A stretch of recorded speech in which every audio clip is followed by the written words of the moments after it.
congratulate my honourable friend for securing such an important debate about support for families.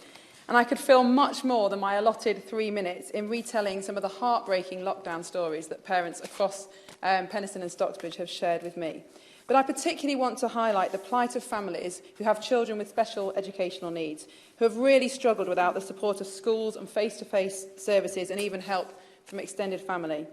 Early in lockdown, I received this email from a constituent, which I share with her permission. Dear Miriam, my daughter is 5, has a diagnosis of autism, is awaiting ADHD assessment and is pre-verbal. She has begun lashing out at all family members, including her baby sister. She will only eat 3 foods. She has started smearing her poo on a daily basis. Meltdowns have intensified 1,000 times, and she is sleeping a maximum 2 hours a night. I've spoken to the autism nurses, I've spoken to the support team, to school.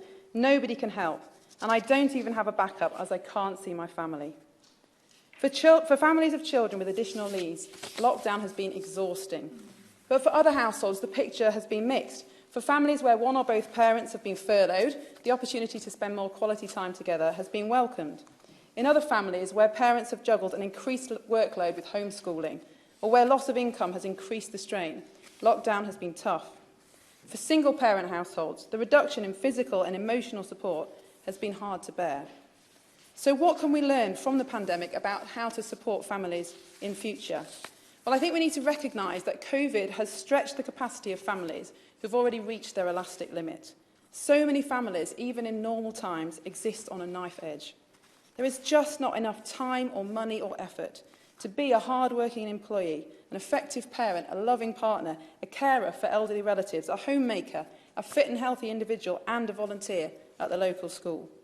So when there is a bump in the road, a bereavement, stress at work, sickness, there's nothing and no one to take the strain. For decades, as has been mentioned by honourable friends, we've eaten away at family life with a series of policies that encourage both parents into full-time work.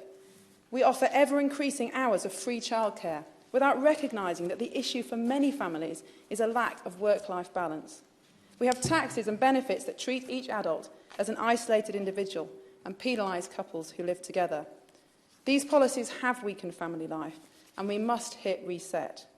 We need to consider the household as a single economic unit, with policies that reduce pressure on family life. We should stop viewing free or cheap childcare as the only solution to families' problems and look at how we can redesign the benefit system to allow parents to spend more time at home when their children are young. We need to better understand the economic, health and social benefits to society of resilient family units, putting family at the heart of our levelling up agenda and investing in family hubs. And we need to appreciate the symbiotic relationship between families and communities, because strong families build strong communities, and strong communities build a strong nation.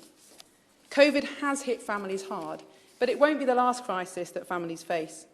We mustn't return to the status quo, but instead find a new settlement that gives families the breathing space and the capacity that they need and deserve to truly flourish.